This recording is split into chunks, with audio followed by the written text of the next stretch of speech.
Today we're changing the Door Lock Actuator in the rear lift gate of a 96 Ford Explorer. In this step I'm going to demonstrate the proper procedure for removing this skin from the door frame. Now we have one screw that was exposed when removing the cover plate on our lock button. I'm going to go ahead and take this screw out right there and drop it in the magnetic tray. What I have here in my hands is called a 5-way. It's actually a carpenter's tool, but it works great for removing Christmas trees out of body panels.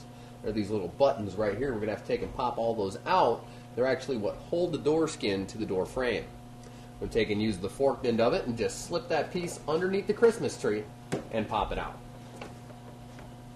You're going to use prying action just as if it was a nail. You can see that right there?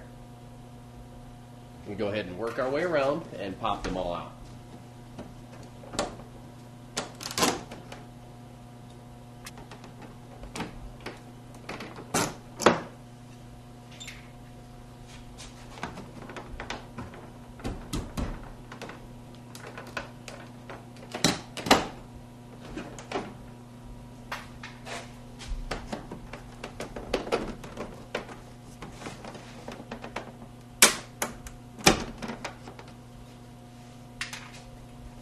For the last one.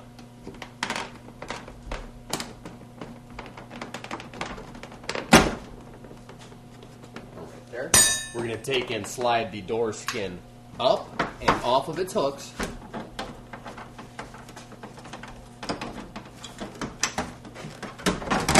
Just like so. We'll take it, set it out of the way for later reinstallation.